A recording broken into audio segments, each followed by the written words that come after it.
তিনার হাবিব বন্ধুকে এত রূপ চেহারা দিয়েছিলেন মক্কাবাসীরা তারা বলল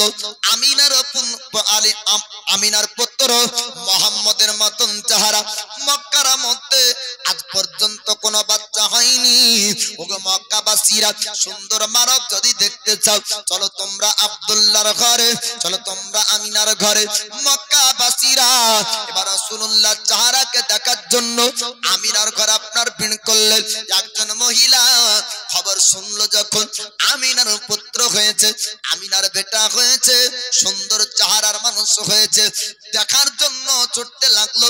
নাম তার হলো হযরত সুয়াইবা। আসার পরে বললেন আমিনা রে, আমি তোমার পুত্র মুহাম্মদকে একটু দেখতে চাই, তোমার পুত্রকে একটু দেখিয়ে দাও। আল্লাহর নবী হাবিবুল্লাহ আল্লাহর পয়গম্বর যারা আপনার চেহারাকে দেখলেন হযরত সুয়াইবা। সুয়াইবা দেখার পরে আল্লাহর হাবিব আল্লাহর পয়গম্বর নাকে দেখার জন্য হযরত সুয়াইবা তিনি আপনার বললেন আমিনা রে, আমি তোমার পুত্রকে দেখতে চাই, একটু তোমার পুত্র দেখিয়ে দাও। মক্কাবাসীরা মানুষরা তারা বলে তোমার পুত্র নাকি এত সুন্দর চেহারার অধিকারী হয়েছে, আজ পর্যন্ত মক্কাতে এমন সুন্দর মানুষ আসেনি, তোমার পুত্র মুহাম্মদকে দেখতে চাই। আল্লাহর হাবিব তিনার চেহারা দেখে সুয়াইবা বললেন আমিনা রে, আমি সুয়াইবা আমার মনের ইচ্ছা একটু আছে, তোমার পুত্র মুহাম্মদকে আমি একটু দুধ পান করাতে চাই। ওরে আমিনা, তুমি তো সুন্দর চেহারার মা হতে পেরেছো, আমি তো মা হতে পারিনি, তবে একটু দুধ পান করে আমি দুধ মা হতে চাই। হযরত আমিনা বললেন সুয়াইবা, তোমার স্তন থেকে যদি আমার পুত্র দুধ পান করতে চায় আমি আমিনা বারণ করব না। সুয়াইবার আপনার কোলে নেওয়া হলো। আল্লাহ নবী হাবিবুল্লাহ তিনি সুয়াইবা দুধ পান করলেন। এবার সুয়াইবা আনন্দ আপনার পেল। সুয়াইবা ছুটতে লাগলো আবু লাহাবের কাছে। মালিক ছিল আপনার আবু লাহাব, আবু লাহাবের ঘরের আপনার বন্দী ছিলেন সুয়াইবা। মালিক আবু লাহাবকে ডাক দেয়, ওগো আবু লাহাব শুনুন, আপনার ভাতিজা হয়েছে, নাম তার রাখা হয়েছে মুহাম্মদ, সুন্দর চেহারার অধিকারী, সরদার ধনীদের বাচ্চা হয়েছে, কিন্তু এমন সুন্দর চেহারা হয়নি। সরদারদের বাচ্চা হয়েছে, তবে এমন সুন্দর চেহারা পাইনি। ওগো ওই সময় বললেন এমন সুন্দর হয়নি। ওগো মালিক আবু লাহাব, আপনার ভাতিজা মুহাম্মদকে কি দেখবেন না? এবার মালিক আবু লাহাব বলল সুয়াইবা রে, আমার বাড়িতে তুই অনেক দিন ধরে বান্দির কাজ করিস, আমি তোকে কিনে রেখেছি, আজকে এমন আনন্দের খবর তুই শুনিয়ে দিলি, আজ থেকে বান্দির কাজ আর করতে হবে না, আমি তোকে আজাদ করে দিলাম, আমি তোকে আজাদ করে দিলাম। আঙ্গুল শাহাদাতের ইশারা করে মালিক আপনার আজান করে দিল। আল্লাহ পাক আল্লাহ তাআলা আপনার আবু লাহাবের এই কাজটা এত পছন্দ করলেন, ঈমান আপনার এনেছিল না। আবু লাহাব ছিল আপনার কাফের, কবরে আযাব হয়, আপনার কিয়ামত পর্যন্ত আযাব হবে এবং কিয়ামতের পরে জাহান্নামে জ্বলবে আবু লাহাব। কিন্তু হাদিসে আপনার হাদিস শরীফের মধ্যে রয়েছে আবু লাহাবের একটা আঙ্গুল জ্বলবে না, যে আঙ্গুল দিয়ে সুয়াইবাকে আপনার আজাদ করেছিল, যে আঙ্গুল দিয়ে সুয়াইবাকে আজাদ করেছে ওটা জ্বলবে না, বাকি শরীরটা জ্বলবে। কেননা ও ব্যক্তি মুমিন হয়নি, ও ব্যক্তি মুসলমান হয়নি, আবু লাহাব ঈমান আনেনি। আল্লাহ পাক আল্লাহ তাআলা তিনার হাবিব, তিনার বন্ধু, তিনার মাহবুবের জন্মের খুশিতে একটা বান্দিকে আজাদ করার জন্য আল্লাহ পাক ওই আঙ্গুল আপনার আযাব দিবেন না, ওই আঙ্গুলকে আল্লাহ পাক জ্বালাবেন না। মক্কা শহরের মানুষরা সবাই শুনলো সুন্দর চেহারার মানুষ এসেছে, সবাই ভিড় করে দেখলো। এবার খবর ছড়িয়ে গেল শহর থেকে পল্লী দেহাতি গ্রামে খবর পৌঁছিয়ে গেল। যদি কলকাতা শহরে, কলকাতাতে একটা আশ্চর্যের জিনিস দেখা যায়, তবে খবর আপনার ছড়িয়ে যাবে আমাদের এরিয়াতে চলে আসবে। বহরমপুর বাজার টাউনে যদি একটা খবর হয়, পল্লী গ্রামে আপনার যেমন ছড়িয়ে যাবে। আল্লাহ নবী হাবিবুল্লাহ চেহারা থেকে যখন আলো বের হয়ে আসে, মক্কা শহরে প্রশংসা আলোচনা হয়। কুরাইশের ঘরের একজন বাচ্চা জন্ম নিয়েছে, তার চেহারা থেকে আলো বের হয়। রাত্রি বেলাতে তাকে যদি দেখা যায়, বাল্বের প্রয়োজন হয় না, আলার প্রয়োজন হয় না, তার চেহারা এত সুন্দর, অন্ধকারের মধ্যে তাকে দেখা যায়, তার চেহারা থেকে আলো বের হয়ে আসে। এবার মক্কা শহর থেকে পল্লীগ্রাম দিহাতি গ্রামে খবরটা আপনার ছড়িয়ে গেল। হালিমাতুস সাদিয়ার ঘরের কথা আপনারা শুনেছেন। হালিমাতুস সাদিয়ার বাড়ি ছিল মক্কার আপনার দিহাতি পল্লী গ্রামে, আর আমিনার বাড়ি হলো মক্কা শহরের মধ্যে। আরবের রেওয়াজ নিয়ম ছিল, আপনার বাচ্চাকে দুধ পান করাতো, বিনিময়ে ইনাম পুরস্কার তারা পেত। এবার হালিমাতুস সাদিয়া সঙ্গের সাথীদেরকে ডাক দেয়, ওগো বান্ধবীরা চলো চলো আমরা মক্কা শহর যাব। এই বছরে নাকি সর্দারদের বাচ্চা হয়েছে, সর্দারদের ছেলে হয়েছে, যদি বাচ্চা আনতে পারি আমরা ইনাম পুরস্কার পাবো। এবার সঙ্গের সাথীরা বান্ধবীরা তারা সবাই এবার আসবে মক্কা শহরে। দেহাতি পল্লী গ্রাম থেকে হালিমাতুস সাদিয়ার বান্ধবীরা আসতে লাগলো মক্কা শহরে। হালিমাতুস সাদিয়া এতটাই গরিব রমণী, এতটাই গরিব আপনার ছিল, ভালো আপনার সবারই ছিল না, ভালো আপনার ভালো সাব্বল উট ছিল না, দুর্বল একটি উটনি ছিল। উটনির পিঠে চড়ে স্বামী স্ত্রী আপনার চলতে শুরু করলো মক্কা শহরে বাচ্চাকে আনবে বলে। এবার দুর্বল উটনি সবার পিছে আসে, আগে বান্ধবীরা চলে যায়, সঙ্গের সাথীরা তারা সবাই আগে চলে আসলো মক্কা শহরের মধ্যে। আমিনার কাছে আসার পর রমণীরা বলেছিল, আমিনারে একটা প্রশংসা শুনলাম, মক্কা শহরে কদম রাখতে না রাখতে তোমার খবর শুনেছি, তোমার পুত্র হয়েছে, সুন্দর চেহারার অধিকারী মানুষ হয়েছে। আমিনা তোমার পুত্র একটু দেখিয়ে দাও। আল্লাহ নবী হাবিবুল্লাহকে এবার রমণীরা দেখলো, দেখার পর বলল, আমিনা রে আমরা কত বাচ্চা দুধপান করিয়েছি, অনেক বাচ্চাকে বড় করেছি, অনেক বাচ্চাকে দেখেছি, অনেক সর্দার ধনীদের ঘরের বাচ্চা দেখেছি, কিন্তু এমন সুন্দর মানুষ দেখিনি। রমণীরা প্রশংসা করে আমার নবীর, ওরে আমিনা এমন সুন্দর বাচ্চা পেয়েছো, আমরা বহু বাচ্চা দেখেছি, তবে এমন সুন্দর বাচ্চা আজ পর্যন্ত আমরা দেখিনি। হযরত আমিনা বললেন, রমণীরা তোমরা শোনো শোনো, একটা খবর তোমাদেরকে জানিয়ে দিই, তোমরা তো দুধ পান করানোর জন্য বাচ্চা নিতে এসেছো। তারা বলল, হ্যাঁ হ্যাঁ আমরা বাচ্চা নিতে এসেছি। ওই সময় হযরত আমিনা বললেন, ওগো রমণীরা, তবে আমার স্বামী পৃথিবী জমিনে বেঁচে নাই, বাচ্চার পিতা নাই, তবে বাচ্চাকে যদি তোমরা নিয়ে যাও এনাম পুরস্কার আমি আমিনা তোমাদেরকে দিব।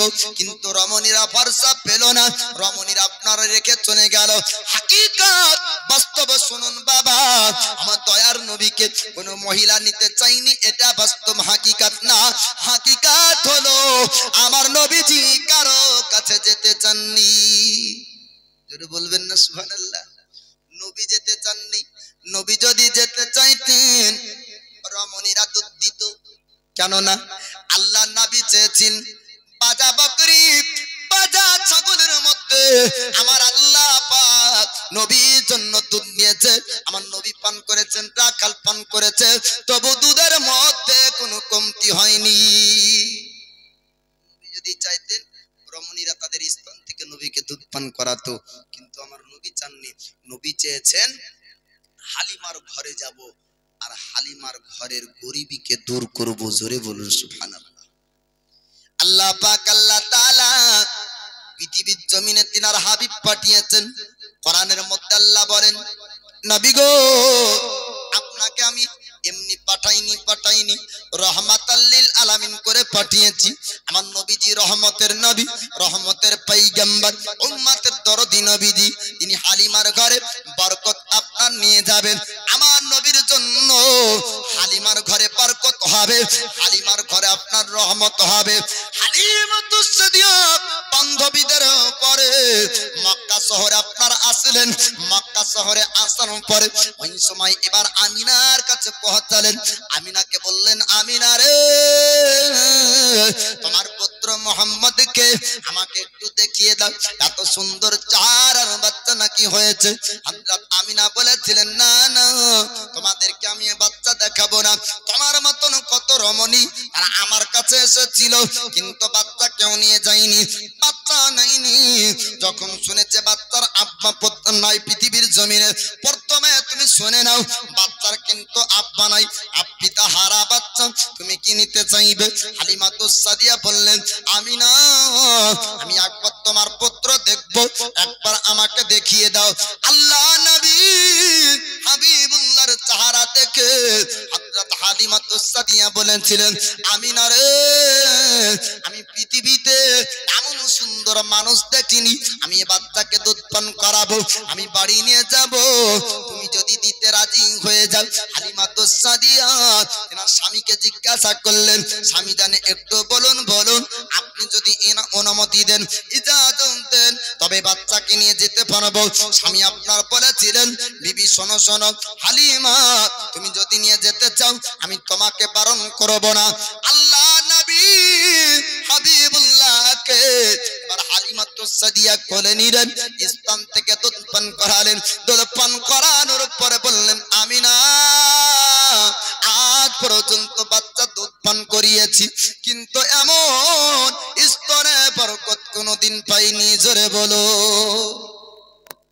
মায়েদের স্তন থেকে যখন বাচ্চারা দুধ পান করে, মায়েরা বুঝতে পারে বাবা যে তার স্তনে কতটা দুধ আছে।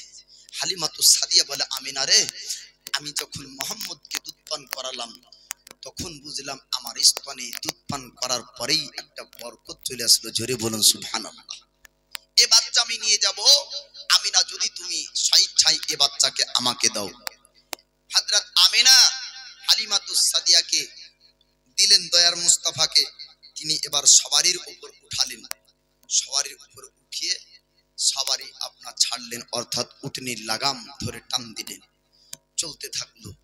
আমার আল্লাহ দুর্বল উটনিকে এতটাই সফল বানিয়ে দিলেন, সঙ্গের সাথী বান্ধবীদের আগে পার হয়ে চলে যায়। জোরে বলুন সুবহানাল্লাহ। এবার সঙ্গের সাথীরা বান্ধবীরা ডাকতে বলেছিলেন, হালিমা বলো বলো, তুমি কি মক্কা শহরে নতুন শাড়ি কিনেছো, নতুন কি উটনি কিনেছো? হালিমাতুস সাদিয়া বলেছিলেন, না না, আমি নতুন উটনি কিনিনি, আমি নতুন শাড়ি কিনিনি, মক্কা শহরে একটা প্যাসেঞ্জার উঠিয়েছি, মক্কা শহর থেকে একটা বাচ্চা উঠিয়েছি, বাচ্চার জন্য আমার উটনিতে গতি বেড়েছে, আমার উটনির মধ্যে শক্তি বেড়ে গিয়েছে। আল্লাহ পাক, আল্লাহ তাআলা আমার নবীর জন্য উটনির শক্তি আল্লাহ পাক আপনার বানিয়ে দিয়েছেন। সঙ্গের সাথীরা বান্ধবীরা আপনার বলেছিলেন, হালিমা বলো বলো, মক্কা শহরে কি তুমি নতুন শাড়ি কিনেছো? হালিমা বললেন, বাচ্চার জন্য। অর্থাৎ হালিমাও জানতেন এই বাচ্চা সাধারণ বাচ্চা না, এ বাচ্চা সাধারণ মানুষ না। হালিমাতুস সাদিয়া আল্লাহর নবীকে নিয়ে যাওয়ার পর বাড়িতে আপনার প্রবেশ করলেন। এবার হালিমার জবানের পানগুলো আপনাদেরকে বলবো বাবা, আল্লাহর নবী হাবিবুল্লাহর সঙ্গে তারা আপনার তুলনা করে, নবী আমাদের মতন মানুষ ছিল না, না, আমার নবী কারো মতন হতে পারেন না, না দেখতে নবীর মতন কেউ হতে পারে, আখলাক চরিত্রের মধ্যে নবীর মতন কোন ব্যক্তি হতে পারবে না। আল্লাহর নবীকে আমার আল্লাহ পাক আল্লাহ তাআলা যেমন গঠনের রূপ দান করেছিলেন কিয়ামতের সকাল পর্যন্ত, আর দ্বিতীয় ওই রকম রূপ গঠন আল্লাহ পাক কাউকে দিবেন না। জোরে বলুন। না দেখতে, না আখলাক, না গুণ চরিত্র ব্যবহারে আমার দয়ার নবী মুস্তাফার সব কিছু সাধারণ মানুষ থেকে আলাদা। হযরত হালিমাতুস সাদিয়া তিনি আপনার বলেন, আমি আমার পুত্র মুহাম্মদকে আমি যেদিন থেকে বাড়ি নিয়ে গেলাম, আমার উটনির মধ্যে বরকত আসলো, আমার ঘরের মধ্যে বরকত শুরু হয়ে গেল। হালিমাতুস সাদিয়া তিনি আপনার বলেন, আমার স্তন থেকে দুধ পান করাতাম, আমার রাত্রি বেলাতে আমার বাচ্চাও কাঁদতো না, আমার দুধ পেটা মুহাম্মদও কান্না করতো না, কিন্তু এর পূর্বে যত বাচ্চাকে আমি হালিমা দুধ পান করিয়েছি, প্রত্যেকটা বাচ্চাই রাত্রিতে কাঁদতো, আমার পুত্র আমার বেটারাও রাত্রি বেলায় কান্ত, তাদের দুই বেলা তাদের পেট ভরতো না দুজনের। হালিমাতুস সানিয়া বলে মোহাম্মদকে দুধ পান করালাম, রাত্রি বেলায় আমার বাচ্চাও কাঁদে না, রাত্রি বেলায় মোহাম্মদও কাঁদে না, দুজনের পেট ভর্তি হয়ে যেত। জোরে বলুন সুবহানাল্লাহ। হালিমাতুস সাদিয়া তিনি আপনার বলেন আমি যেদিন থেকে মোহাম্মদ আমার ঘরে আসলো সেই দিন থেকে আমার ঘরে বরকত শুরু হয়ে গেল। উটনিতে এত দুধ দিত, আমি পান করতাম, আমার স্বামী পান করত, আমার সন্তান সন্ততিরাও পান করত, কিন্তু তবুও দুধের মধ্যে কমতি হতো না। বলুন সুবহানাল্লাহ। এর পূর্বে আমার উটনি দুধ দিত না, আমার ঘরে বরকত ছিল না, আমার ঘরে উন্নতি হয়েছে মুহাম্মদ পুত্রের জন্য। বলুন সুবহানাল্লাহ। হালিমাতুস সাদিয়ার আরো বয়ান শুনুন। হালিমাতুস সাদিয়া বলছেন আমি বাচ্চাদেরকে দুধ পান করার জন্য আনতাম, আমি কাজে লিপ্ত হয়ে যেতাম, আমি কাজে ব্যস্ত হয়ে যেতাম, হঠাৎ কান্নার আওয়াজ আসতো, বাচ্চারা এত কাঁদতো, আমি হালিমা শান্তি করে কাজ করতে পারতাম না। কিন্তু মোহাম্মদকে যেদিন থেকে এনেছি সেই দিন থেকে আমি কাজে ব্যস্ত হয়ে যেতাম, কাজে লিপ্ত হয়ে যেতাম। আমি এমনই চিন্তা করতাম যে পূর্বের বাচ্চারা কাঁদতো, হয়তো মোহাম্মদও কান্না করবে, দোলনা হয়তো থেমে যাবে, আমি কাজকে ফেলে দিয়ে ছুটতে শুরু করতাম। কিন্তু না না, কোনোদিন দোলনা থামতো না, মোহাম্মদ কোনোদিন কাঁদতো না। আমি আসার পর হালিমা দেখতে পেতাম ওই দোলনা থেকে দোলনা দেয়। জোরে বলবেন না সুবহানাল্লাহ। দোলনাতে যেন কে দোলনা দেয়, পৃথিবীর কোন মানুষ দোলনায় দোলনা দিত না। আমার আল্লাহ জিবরিল আমিনকে পাঠিয়ে দিতেন, জিবরিল আমিন পৃথিবীর জমিন আসতো, আসার পরে আল্লাহর নবীর দোলনার উপর দোলনা দিতেন। দোলনা কোনো সময় থামতো না, আমার দয়ার নবীর দোলনা দোলাতেন আল্লাহর রহমতি ফেরেশতা। শুধু তাই না বাচ্চাকে আমরা যখন ঘুম পাড়াই, বাচ্চাকে আমরা যখন আদর করি, তখন মায়েরা বলে চাঁদ মামা টিক দিয়ে যা, বলে না বলে না? আপনাদের এলাকায় কথাটা নতুন মনে হচ্ছে, আমাদের এলাকাতে বলে যখন বাচ্চা কাঁদে তখন বলবে চাঁদ মামা টিক দিয়ে যা। মামা কোনোদিন আসেও না, ভাগিনাকে টিক দেও না, ঠিক না ভুল? কোনোদিন মামা নামেও না, ভাগিনার কপালে টিকও পড়ে না। কিন্তু আমার নবী চাঁদের সঙ্গে খেলতেন। জোরে বলুন সুবহানাল্লাহ। নবী যে ধারে যেদিকে ইশারা করতেন চাঁদ ওদিকে ওদিকে হিলত। কিন্তু আমরা বলি কিন্তু আমাদের লেগে কোনোদিন চাঁদ আসে না, কিন্তু নবী বলতেন তো চাঁদ হিলত। আমাদের লেগে সূর্য উঠবে না, নবীর জন্য উঠবে। জোরে বলুন সুবহানাল্লাহ। হাদিস শরীফের মধ্যে আছে হযরত আলীর আসর নামাজ কাজা হয়, তো নবী আমার বলছেন সূর্য উঠ। আবার আসরের ওয়াক্তায় ইশারা করেন আঙ্গুলতে, তো আঙ্গুলের ইশারাতে সূর্য আবার আসরের ওয়াক্তে আসে, হযরত আলী নামাজ পড়েন, তারপরে আবার সূর্য ডুবে। জোরে বলুন সুবহানাল্লাহ। আমাদের খেলনা হলো আলাদা, নবীর খেলনা হলো আলাদা। আমাদের বাচ্চারা খেলে প্যাক মুক মুক, এই ছোট্ট ছোট গাড়ি আর পাখি। আমার নবীর খেলনা হলো আকাশের সূর্য, তারা ও চাঁদ। জোরে বলুন সুবহানাল্লাহ।